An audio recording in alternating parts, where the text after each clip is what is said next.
$1.87. Үлдсэн мөнгө өрдөөл энэ байлаа. Дээлла мөнгийг нэг тийш хураан ахин туулж эхлэв.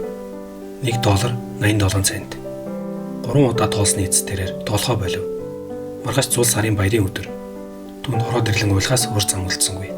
Жимийн цалин хасагдсанаас хойш Дээлла өдийг хүртэл хэдэн сар мөнгөө хэмнэж хадгалсан боловч дөнгөж $1.87 хураажээ. Дээлла маш үнцэнтэй зүйл Жим бэлгэлхийг хүсэж байсан боловч өчүүх мөнгөөр юу авах билээ. Дээлла жижигхэн толны өмнө очиж зогсон, өөрийгөө ажиглах хэсэг зогсов. Түүний нүд гялцаж байвч царайн цон хийжээ. Гэвч Дээлла үснийхэн боолтыг тайлан үсээ унжуулж орхив. Жим хоёр зүйлээр ихэд бахархдаг. Нэг нь түүний алтан цаг. Энэ цагийг түүний эцэг өмнө нь хэрэглэдэг байсан. Түүнээс өмнө Жимийн өвөг эцэг нь уг цагийг хэрэглэдэг байсан бөгөөд Жимийн аавд бэлэг болон өгжээ. Харин хоёр дахь бахархдаг зүйл нь Дээллагийн алтан шаргал байсан. Дээлла алтан шаргал үсээ боож эхэллээ. Толинд өөрийгөө харахад түүний нүднээс жижигхэн нулимс урсаж байгааг олж харав. Тэрээр хуучин бор зов бор малаагаа өмсөн хаалгаар гарч одлоо. Нэгэн дэлгүүрийн өмнө очин хан дээрх самбарыг ажиглахад бүх төрлийн ус худалдан аавна гэж бичсэн байв. Дэлгүүр рүү орон эзнээс нь "Миний усыг худалдаж авахгүй биз?" гэж итгэл муудаагаар асуухад дэлгүүрийн эзэн "Алив малгайгаа авдаа, чиний усыг харъя" гэж хариуллаа. Дэлгүүрийн эзэн Дээллагийн усанд хүрч үзэнгүүтээ $20 гэж хэлэхэд Дээлла "За болж байна, хурдан дуусгая" гэд мөнгийг аван яаран гарч удав.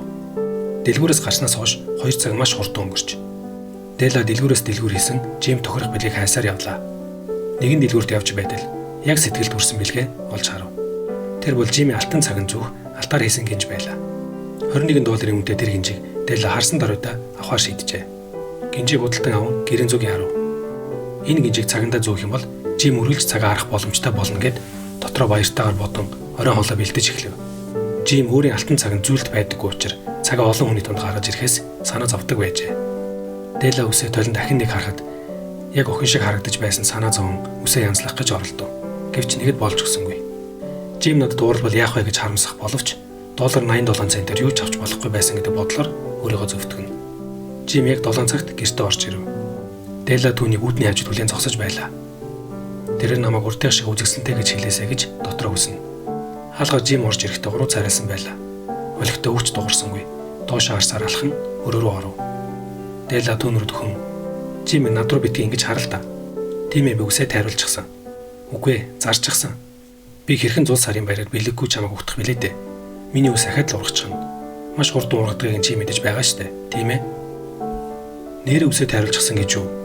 хэмээн Жим асууснаа юу хэлэхээ мэдэхгүй хэсэг гайхан зогсов. Жим хөрмнөөс нэгэн цаасан дуурайсан зүйл гаргаж ирэн ширээн дээр тавилаа. "Чи ч гэсэн намайг ойлгоорой. Дээл" хэмээн Жим Дээллад хандан хэллээ.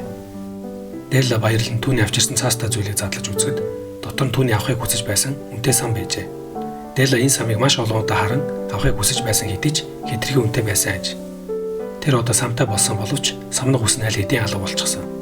Гэвч Дээлла Жимд хандан "Миний ус хурдан ураачихнаа, Жим" гэж түүнийг тайвшруулв. Харин Дээлла худалдаж авсан алтан гинжээ түнд үзүүлв. Алтан гэж маш тодор гялтганана. "Гой байгаа биз? Одоо чи цагаа өссөн үед харах боломжтой боллоо шүү дээ. Цагаа гаргаад ирдэ энэ гинжийг зүүж үзье" гэж Дээллаг хэлэхэд Жим хариудна. "Бид нар цагийг зараад оронд нь чамд энэ бэлгийг авсан юм. Энэ сайхан бэлгэнүүдийг хэрэглэх цаг нь удахгүй ирнэ гэдэгт итгэж байна. Хоёулаа сууж оройн хоолой идцгээе. Дээлла минь" гэж хэлэн түүний гараас хөдлөн ширээ рүү алхлаа.